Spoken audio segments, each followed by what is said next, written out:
This video is sponsored by MPB.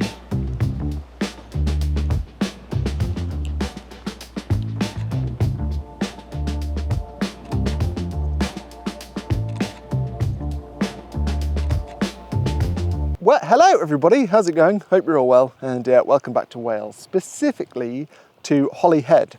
And this is where the ferries go from to get to Dublin, Ireland. And I was here about 6 weeks ago, I think it was, in very different conditions. It was stormy, grey overhead, yeah, and altogether not very nice. But I found some compositions that I thought might work quite well on a sunny, bright morning. So here we are, I'm back, and I thought I'd bring you along in case it's of interest.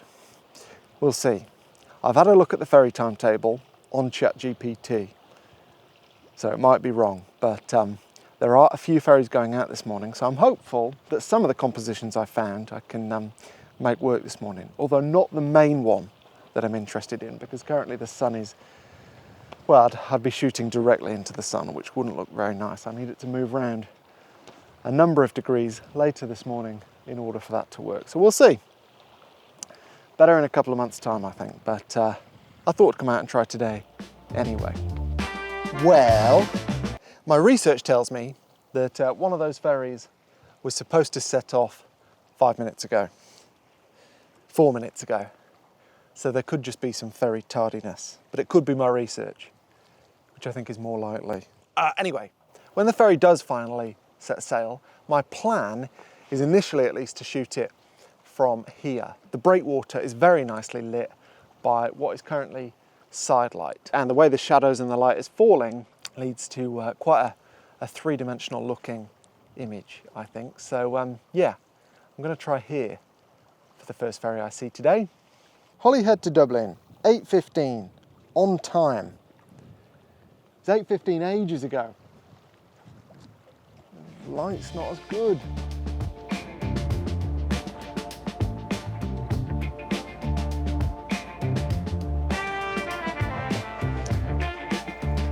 Okay, I like that, but it went too far away to look imposing, so let's go and try somewhere different, maybe a bit closer.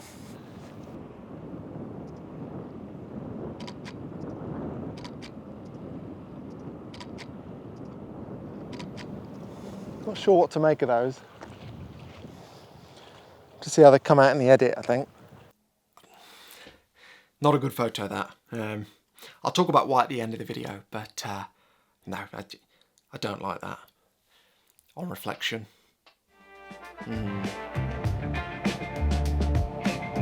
Testing. Hopefully you can hear me, it's quite windy, but I want to stand here because I want to be able to see if there are ships coming in. And I don't trust ChatGPT, but I thought while we're waiting here, I could use this time to talk about a couple of emails I got yesterday through the contact form on my website. Basically, you can ask questions on there, I then get emails, and sadly, to be honest, I don't get a chance to respond to most of those emails because I have a young family, which sucks. The not responding to emails sucks, not the young family. Anyway, first question I wanted to talk about was whether I use this Fuji medium format camera as my everyday camera. Now, everyday cameras, if you Google everyday camera, you'll see that everyday is basically a synonym for compact camera, seemingly. I don't know why that's happened, but people have decided that an everyday camera is essentially a compact camera. Now, I have owned a lot of those cameras, and I've tested even more of them. And I would say after years of doing so, my general conclusion is that if you can't fit that camera, whatever it might be, in your pocket, then there's not much advantage to it being compact. Because yes, it'll be lighter and smaller than a camera like this, but practically speaking, it's still got to go in a bag or around your neck. And what you gain in weight, what you lose in weight, what you gain because it's lighter is what I'm trying to say. You lose, typically I've found, in ergonomics. So there's actually not really a net gain for your photography, I don't find. I'd much prefer to carry around a camera like this that's got a big old grip, all the buttons I could want, and interchangeable lens possibilities versus something like an X100. That has been my finding as far as everyday cameras goes. With one exception though, actually. I think I've got it in my bag, I just haven't taken it out. This Ricoh GR-X, the 40mm equivalent version. Yeah, basically because this camera fits in my pocket, it is an entirely different class of camera and opens up so many more possibilities versus any other camera that doesn't fit in my pocket, such as, yeah, an X100, unless I'm wearing a massive jacket, or certainly a Leica Q. They don't fit in any pockets. And because this can fit in any pocket, I am inclined to take this more places than I am any normal big camera. Because typically I'm shooting with this camera when I'm out with my kids, and I can stick it in my pocket when I'm picking them up or putting them on my shoulders. And it means I've not got a camera on a strap sort of swinging around, likely gonna hit them in the head. So yeah, this little Ricoh is great, pretty much purely because it fits in my pocket. I bought one of these about 3 years ago, sold it, and I've regretted it ever since. So about 4 or 5 months ago, I think it was, I picked one of these up again. Not really talked about it on the channel because, well, I've talked about gear a lot recently. But yeah, I'm glad to have this back in the setup and in my pocket for the most part. I found vesselfinder.com, which is not good news. The last thing I needed in my life was another way to procrastinate. But what I can see is that the James Joyce, the first ferry I photographed this morning, is already nearly in Dublin. Unfortunately, the next ferry I was hoping to photograph, the Ulysses, is still in the middle of the Irish Sea. So it's not going to be on time. There is one just ahead of it, the Stena Adventurer. Is that coming here? I don't know. How do I find that out? Port calls. Maybe I need to pay. I'm not paying. Anyway, the second question I got asked through my website yesterday was again about this camera, but again, my answer will be sort of broader than just this camera. Basically, the question I was asked was whether or not I use this top screen on my Fuji as a histogram. You can set it up as a number of different things to show settings and stuff, but one of the settings is a histogram. No, is my answer.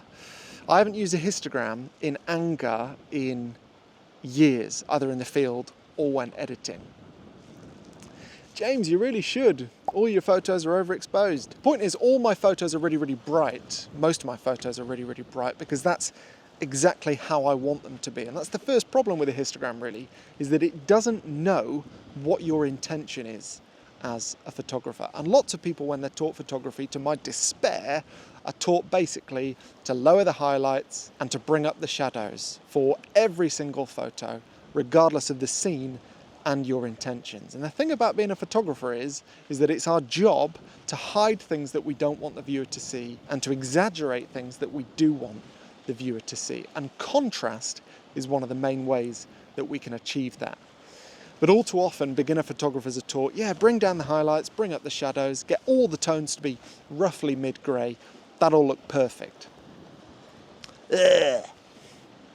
That's my thoughts on that. But the main reason I don't use a histogram on a day-to-day basis is that I don't need to. The cameras that I have, modern cameras with fantastic screens and amazing viewfinders, I can see all the tones in my image and I trust that all those tones are accurate. A histogram is a visual representation of all the tones in your image. But if you're confident that you can see all the tones in your image by looking at it, then by definition you don't need a histogram. I do employ zebras quite often on my cameras just to see if I'm completely blowing out a sky, and if I am, I'll dial it back a bit. But I never feel the need to look at a histogram in order to achieve the exposure that I want.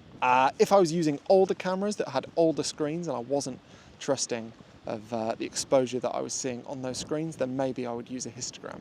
Or perhaps sometimes using my Ricoh GR that doesn't have a viewfinder. If I'm shooting in really bright conditions like this and I can't really see the screen, maybe a histogram would be useful then. Although if you can't see the screen, you might struggle to see the histogram as well. But no, for the most part, in fact, all the time really, I don't use a histogram anymore. I don't think it's really necessary most of the time, for me at least, when I'm using modern cameras. Hopefully that answers the question. Probably not.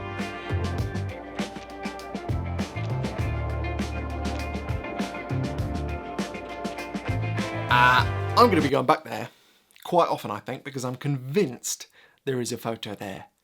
I just don't have it yet. And the thing that ties all of these photos that I've shown from that location in this video together is that none of them have any, I hesitate to say jeopardy, I don't think that's the right word, but I'm not intrigued by any of them. There are no questions here.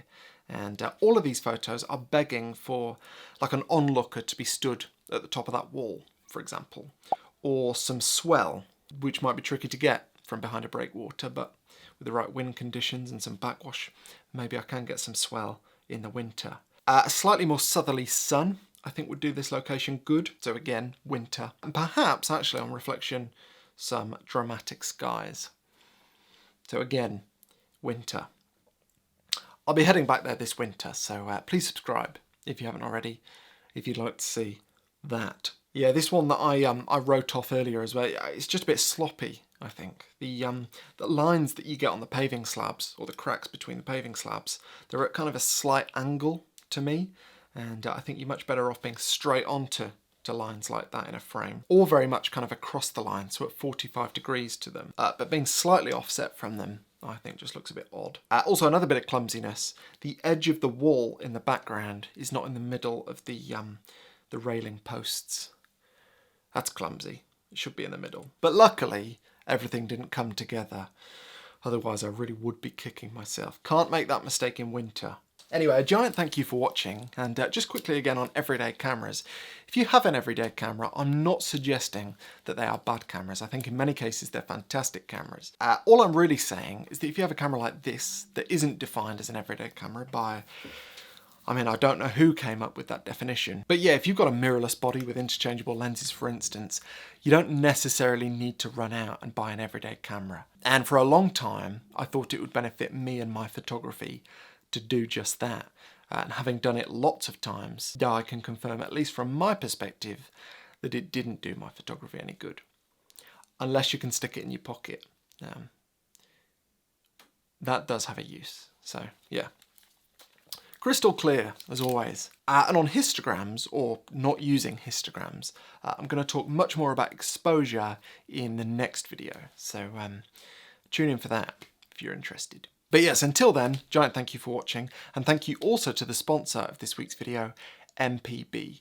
I reckon over the years, all the cameras I've bought and sold, at least half of them have been bought and sold through MPB. I think it's a fantastic service. If you don't know what MPB is, basically I think it's the place to buy and sell used camera equipment online. And you can save a great deal of money by buying used through MPB, and you can do so safe in the knowledge that everything on their site has been checked by experts before being put on the website, and everything on there also comes with a warranty. And if you're looking to free up some cash by selling some kit online, then doing so through MPB couldn't be simpler either. Basically, you go on the website, get an instant quote, and if you're happy with that quote, MPB will arrange for a courier to come to your house to collect your kit, and then once they've received it and checked it, you'll be paid very quickly. It bypasses all the faff that usually exists when you're trying to sell kit, photographing it, insuring it, the logistics of sending it, answering questions, dealing with disputes. Selling to MPB gets rid of all of that. It's a fantastic service. So again, a big thank you to them for their continued support of this channel, and thank you to you for watching. Definitely check out MPB if you're looking to buy or sell an everyday camera or any other kind of camera or lens, to be honest.